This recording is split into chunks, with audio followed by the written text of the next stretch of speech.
This week on JTV, we're digging in the dirt to create this beautiful coleus hanging basket using SoilMoist from JRM Chemical. Before we get started with today's project, let's talk a little bit about SoilMoist. It's an incredible product. Its granular form looks like this. And as water is attributed to it, it turns into this. Now, JRM Chemicals are the makers of SoilMoist. They also make these great deco beads that we've used in a JTV webisode. Just about anything can be created from the SoilMoist product. They've got these great little frogs, and let me show you what those look like. They've got all sorts of different shapes, but as they go in water, they get bigger. There's dinosaurs in here and alligators. But the original concept started from SoilMoist. Now there's other great products that they have as well. These SoilMoist mats that allow you to place them under your plants so they'll water your plants when you're on vacation, or ones that go inside hanging baskets. That's the same concept that we're going to use today. There's all sorts of different products, including plant stakes and even some great ones for Christmas trees. This allows you to have to worry less about living plants and making sure that they have moisture. So today, what we're going to do is plant this wonderful planter for outside. This hangs on the wall, and we're going to line this with moss and then plant it with some of these beautiful coleus. Now, you may have seen my webisode from Campbell's Nursery in Lincoln, Nebraska with our garden expert, Chris Campbell. One of the things I fell in love with there were the coleus. And I went out to my local independent garden center and I found those coleus as well. Sedona, the one that's almost a peanut butter color. Or look at this one called fishnet stockings.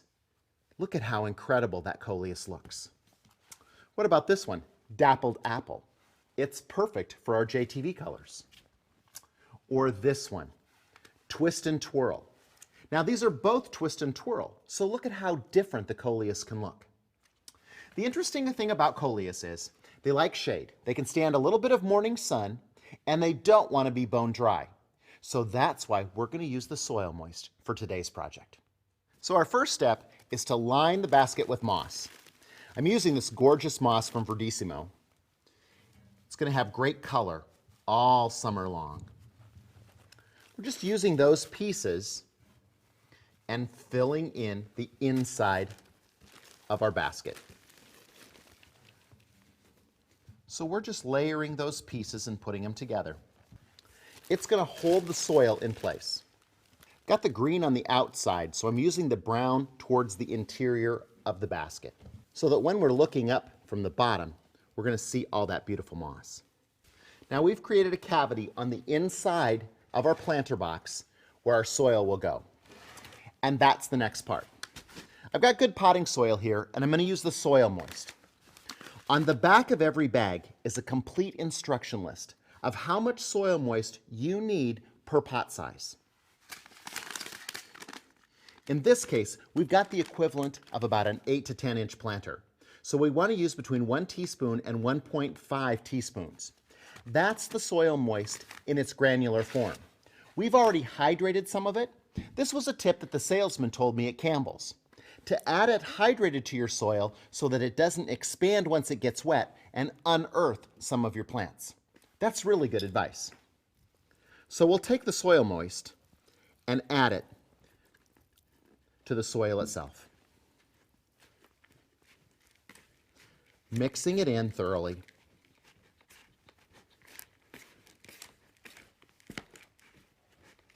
Now it's really amazing how much 1.5 teaspoons of the granular will create. So we just want to make sure we have a good amount inside here.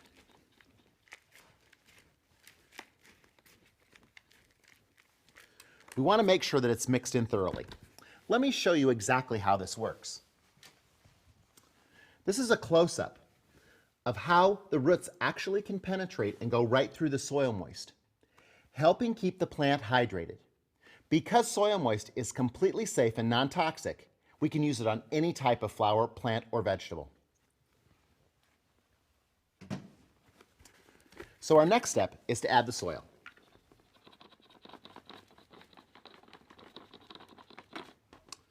Now, because we're also adding our plants, we want to make sure that we don't fill this completely up with soil, or we're going to have way too much. We can add more as we need it. Then we can start with our coleus. This fishnet stockings is beautiful. Now, when I was talking to our garden expert, Chris Campbell, she told me that you don't want to disturb the roots too much. And I love this. Look at how healthy those roots are on the outside there. Nice, white, beautiful roots. We know that that's a good, healthy plant. I'm going to use that as the centerpiece. I'm going to want it to sit up just a little bit higher, so I'm going to add a little bit more soil.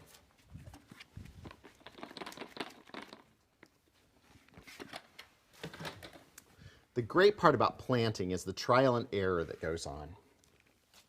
I love getting my hands down in the dirt. We'll use the twist and twirl off to the other side.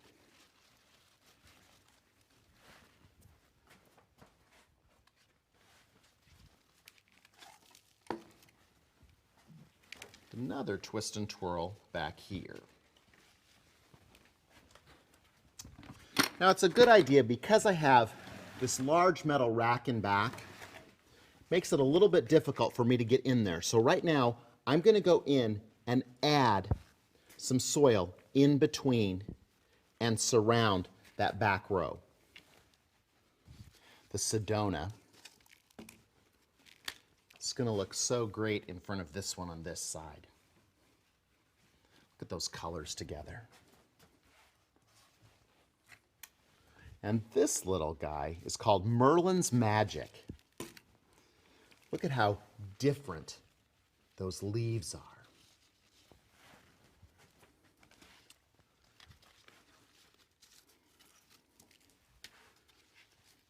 This one's called Religious Radish.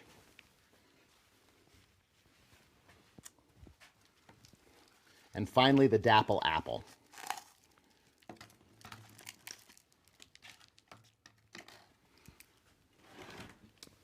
And that one goes right there. Look at how that chartreuse screen pumps up all those colors of plants together. Now, you have different opportunities when you're planting. That's another great thing that Chris told me, was that we can use these plants, and if we put more in there, it's going to look great right now. Or we might use a couple less and let them get bigger throughout the summer. The coleus are going to grow nice and large, so that's a very functional thing for us to think about. This is probably going to be about this big by the end of the summer. It's going to be glorious and fabulous.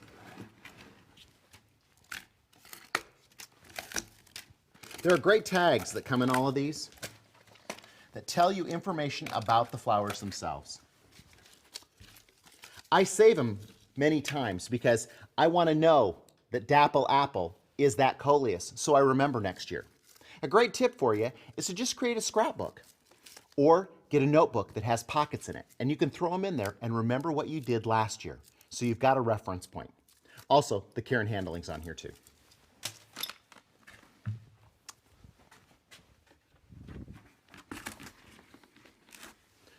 So now, we just go back in between and add soil in between those plants.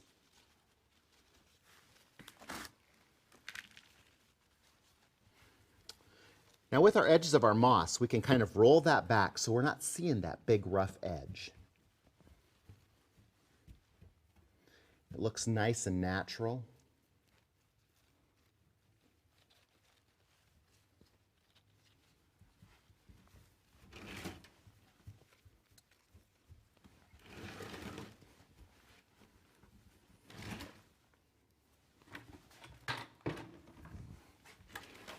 As our summer progresses then, our plants are going to grow beautifully.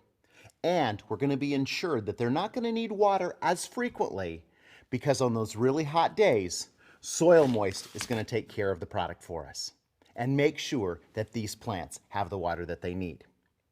As the soil dries out, the SoilMoist turns back into a granular form. When we add water, it swells up again and waits to release it for the plants when they actually need it. It's a great way in our busy lives to ensure that the plants are taken care of as well. Our final step would be to take this and water it in thoroughly. We want to make sure that we use a hose and we soak all of the soil, all of the plants, and the moss completely. So, I'm off to do that right now. And until next week, you keep having fun with flowers.